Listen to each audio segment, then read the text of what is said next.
I don't know why it is that often the weather seems to match a man's moods, but this day in particular it had run a perfect parallel to mine. But at last the storm broke, and so did I. The only way to ease my mind was to turn to action. Scotland Yard was the perfect place to begin.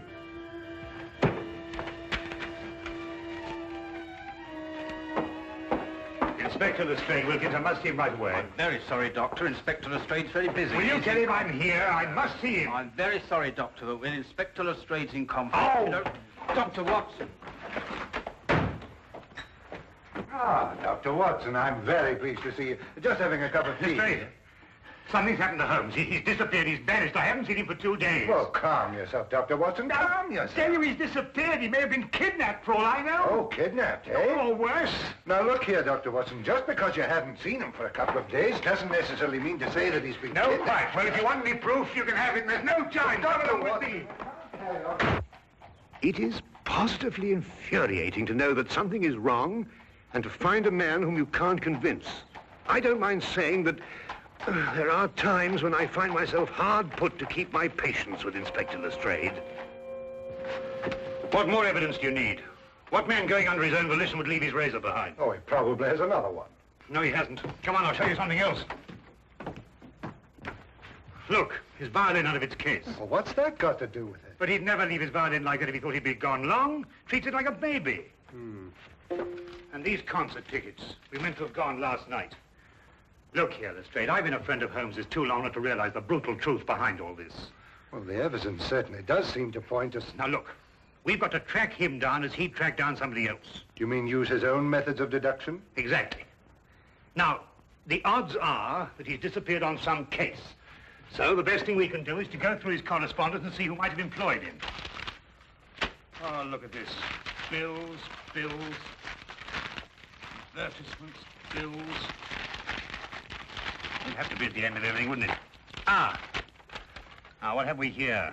Chap wants Holmes to investigate his neighbor. He says a lot of people go into the house and nobody ever comes out. What do you make of that? Well, Now, look, you see that's a left-handed writer, and by the feel of the paper, I'd say he was in pretty good circumstances. Yes, well... Well, attention to details. That's the secret of Holmes' success. You see, we already know something about the writer before we meet him. Yes, there's only one thing, though. Sherlock Holmes' disappearance had nothing to do with him. Oh, why? This letter's dated 2 years ago. What? Yes, so it is. Well, where else would he keep his correspondence? Oh, anywhere on the chandelier, if it wasn't too much effort to get up there. Well, let's have a look around. Oh, going through Holmes' things would take a month. No, we'd best get another approach. Well, have you any ideas? Wait.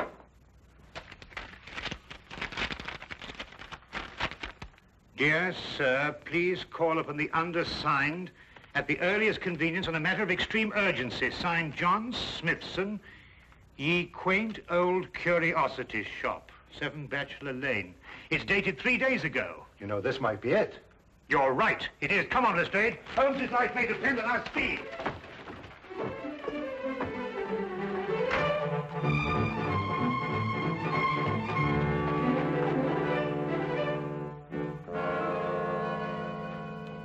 Sinister-looking place. Well, it looks just like any other old curiosity shop to me. You think so? Then why was this Smithson so keen to get Holmes here, eh? Yes, interesting. What, do you mean all this stuff in the window? I mean the stuff that isn't in the window. Look, I don't understand you, Dr. Watson. What do you mean? Well, it's perfectly obvious, isn't it? No. Oh, isn't it? Well, we won't get anywhere standing here. Come on. Wait a minute, Dr. Watson. I still don't know what you mean by all this stuff that isn't in the window. Come along, Lestrade.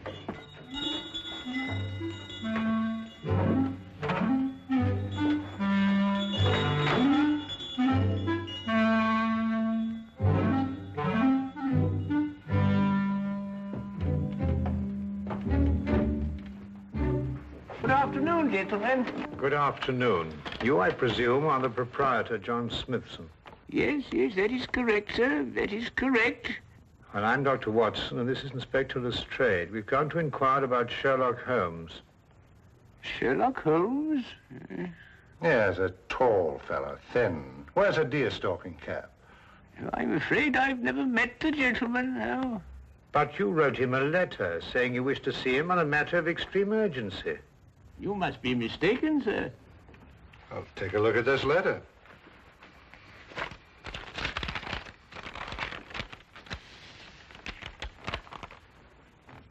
Is that your handwriting? Oh, it isn't anything like my handwriting. Here, I'll show you what my handwriting is like.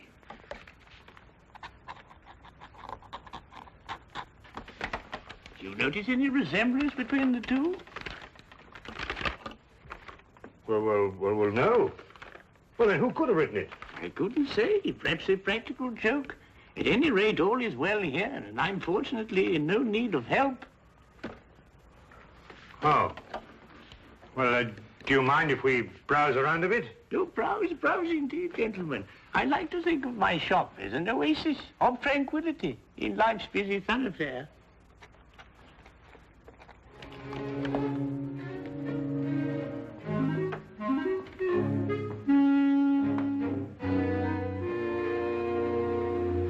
What are you doing? I'm looking for evidence that Holmes was here. Well, you heard what he said. Yes, I don't believe a word of that. There's something about him. I don't trust him. It's as if I'd seen him before somewhere. Well, that's not very scientific. No, perhaps not. But I'd like to have a look round anyway.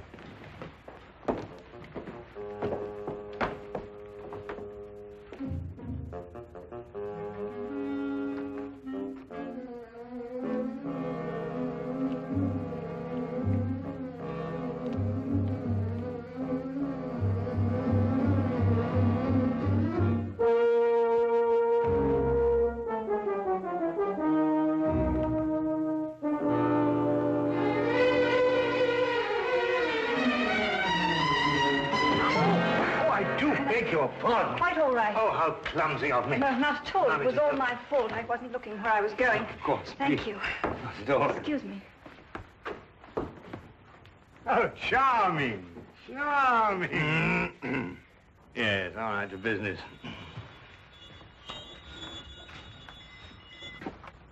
Ivanhoe. I must remind myself to read that again sometime. What's this? Proper deportment of young ladies in polite society. What a fabulous title. I'm afraid that book is not for sale. What do you mean, not for sale? I understand everything in this shop is for sale. Yes, everything except the books on that shelf, sir. And now the shop is closing. Nearly? 2 o'clock in the afternoon? Yes, for repairs. I have the decorators coming in. I'm afraid I must ask you to leave, young man.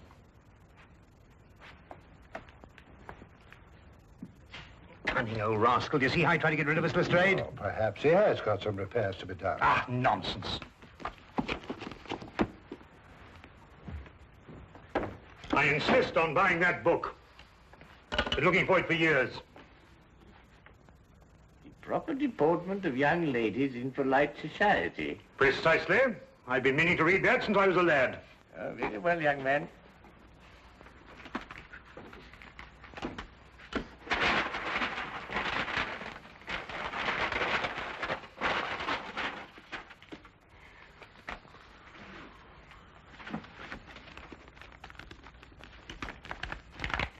£1, please. Thank you. Thank you. Go on, Lestrade.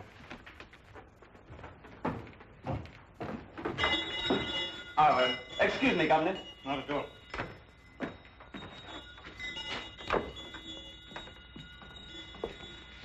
There's something about that, Smithson, I don't like. Look, this isn't the book I bought. It's much smaller. Safari through darkest Africa. Why, the chap's nothing but a crook. Oh, this is much more interesting than that other one. Look here. You and I are going straight on back in. Now listen, while I keep him in conversation, you scout around a bit. Well, he'll suspect we're up to something. No, of course he won't. Holmes and I did this in that red-headed league affair. Worked perfectly. Come on.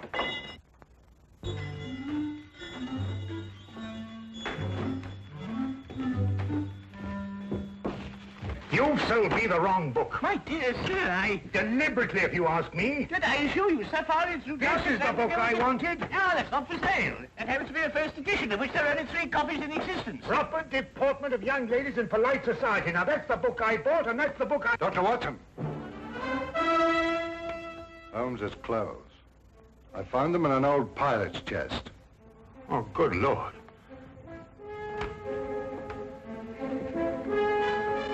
With blood stains. You thief! What have you done with him? You're under arrest, sir, and I warn you, anything you say will be taken down, and maybe you... Go, stop him! Don't let him get away! Oh, no, you don't. Watson! Lestrade, you idiots! Get out of the way! Oh, oh.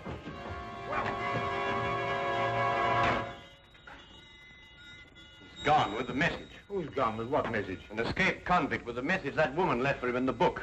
And it won't be easy to find him now that you two gentlemen have completely ruined my beautifully laid little trap. Naturally, I left my razor at home. I hardly needed it here, did I? The blood stains, Holmes. Red ink, Lestrade. I've been helping L. Smithson make up his ledgers. And this escaped convict, who is he? John Carson. I expect you've had a report on him. Carson? Why, he got a life sentence for killing a man with a cleaver. That's him. He was using this shop as a message center, planting and picking up messages here from that book that you were so intent on buying. Oh, yeah. Proper deportment for young ladies in polite society. Smithson recognized him when he first came in. It seems that Carson was once employed here, but the old gentleman was afraid to go to the police. Why? Because Carson threatened to kill him if he did, so he sent for me instead. Hence my little disguise. You were waiting to nab Carson when he came in here for a message. Exactly. Oh, and we ruined it all. Oh, that's all right, Watson. The best laid plans of mice and men, you know. However, if we can trace the girl, then That'll be as hard as tracing Carson himself. Oh, I don't think it'd be all that difficult. It seems the good doctor has something up his sleeve. Only the name and address where the girl works. Well, how the deuce do you know that? Well, when I knocked her handbag out of her hand, I found a piece of paper, and on it was her hours of work and salary due to her.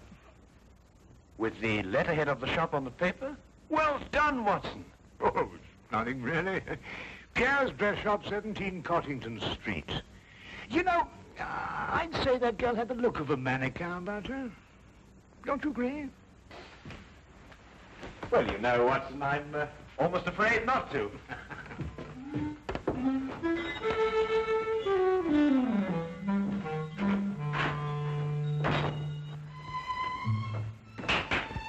And now, mesdames and messieurs, you will see the supreme creation of Pierre with me, myself. Your niece, monsieur. She will find this ensemble irresistible. You did say your niece, n'est-ce pas?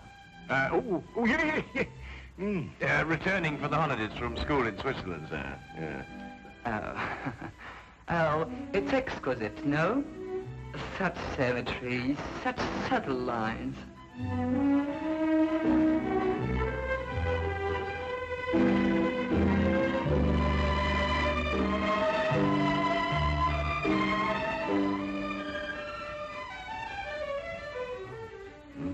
That's the girl we're looking for. Observe how it hints, but with such discretion. Oh, la jeunesse, la youth. I say it's a bit daring, isn't it? But it's daring age, monsieur, and now the 20th century.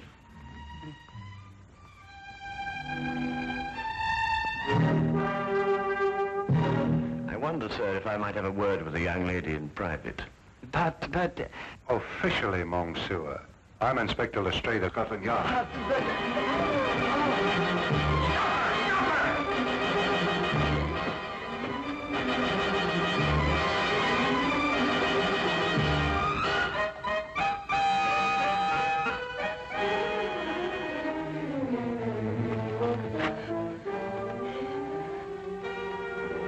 It really isn't any use, you know, even if you ran away.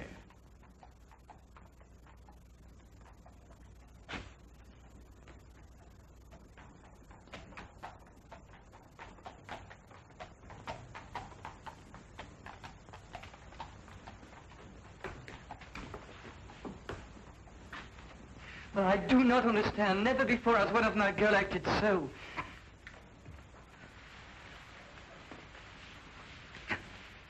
Would you mind telling me where he's hiding now, miss? I don't know. I swear I don't. And yet you left a message for him. A gentleman friend gave me the message and told me to leave it in the book. Probably a pal of Carson's, if she's telling the truth. What was in the message? There was just a name and an address. I see. And what was the name? Jeremiah Westlake. I forget the address. Jeremiah Westlake. There was once a judge called Jeremiah Westlake. He retired several years ago. Yes, and I think we'll discover that Jeremiah Westlake was the judge who gave Carson his life sentence. And now Carson is looking for him. And now Carson is looking for him.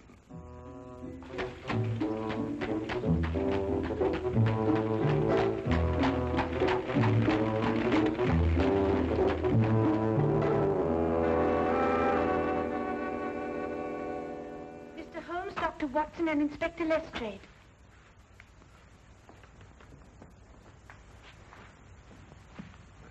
Who's she talking to? Well, what do you want? Court's now in session. State your case. Speak up, Mr. Holmes. Or has the cat got your tongue? Judge Westlake, I presume? Former Judge Westlake? Did Sherlock Holmes ever hear of him, Millamel? No. You're confusing him with the other Sherlock Holmes, the famous pastry chef. Oh, I never eat pastry. Disagrees with me.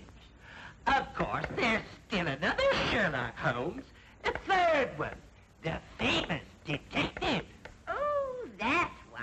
Well, young man, say your piece. Court adjourns in exactly 1 minute. 10 years ago, you sentenced a man called John Carson to a term of life imprisonment for murder. Carson? G'day, Millamel. That'd be the Butcher Cleaver case. Murdered a man with it.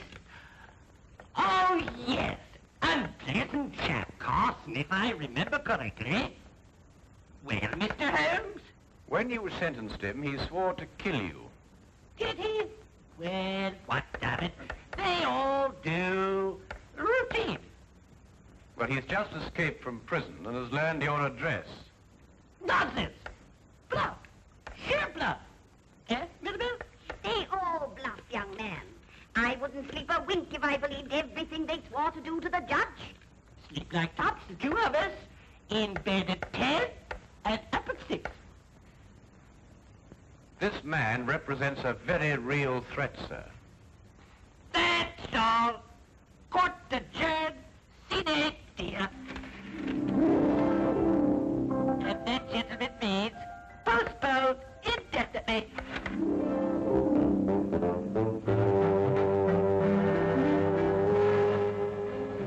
Do forgive us our little whimsy, gentlemen. Hobby, you know. They're our children, really.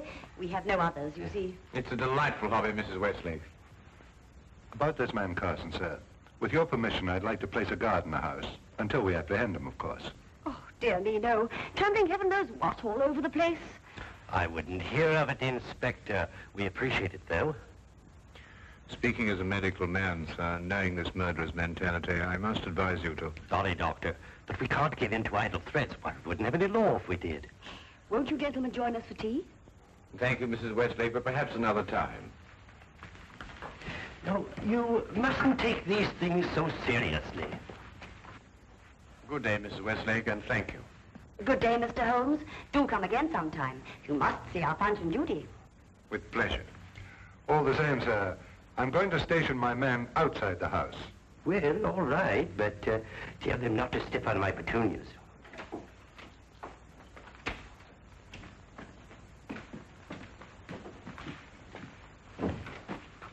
He says he's got a message for the judge, sir. I'm Westlake, my man. Here you are, Governor.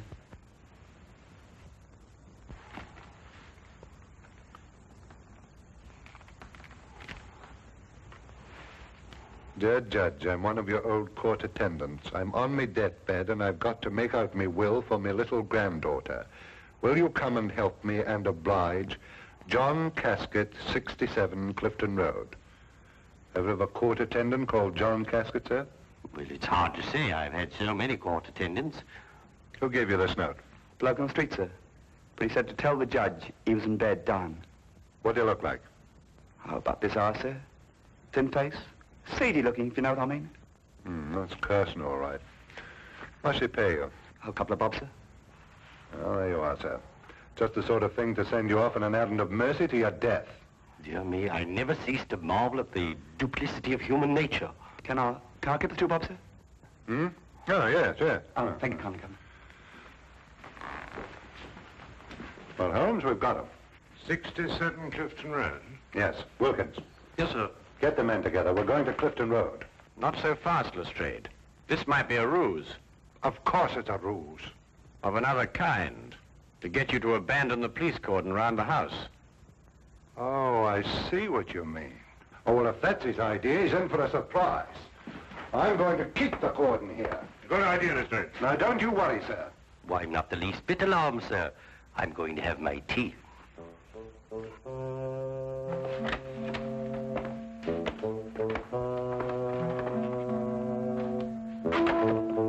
Don't budge from here. If you let anyone in this house, I'll have you skinned. Yes, sir. Come on.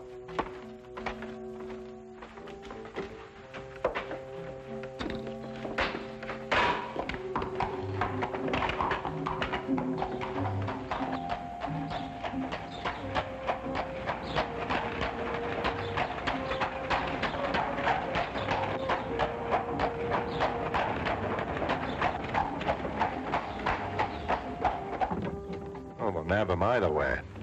At Clifton Road or when he tries to break into the judge's house. Lestrade, who did that messenger describe? Carson, of course. And who else? You mean who else? Himself. He described himself, Lestrade. Cabby, turn around and go back to the house at once. As fast as you can. At last, I understood the cause for Holmes' concern. We had gone off and left the killer with the very man he'd sworn to kill. John Carson wasn't the kind of man to miss an opportunity like this. He was there, and we were not. There was nothing left for us to do but hope. And every passing second was against us.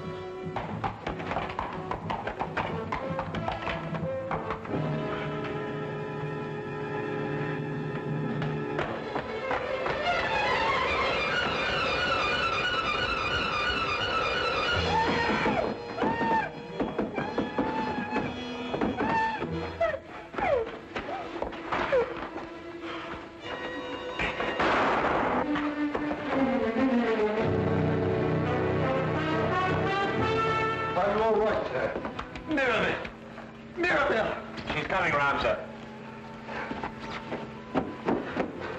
The maid's all right. Mrs. Westlake. No, not too serious. Only suffering from shock.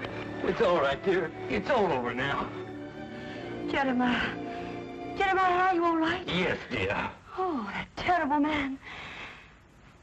Oh, dear. Our poor children. I don't think they're damaged, dear. Sometimes I forget they're not real.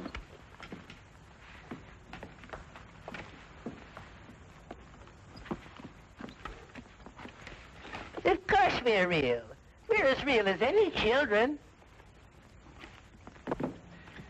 You were right about John Carson, Mr. Holmes. You were very right. Now, you ruined my life. Not at all, sir. Not at all. Yes, but I must do something to repay you.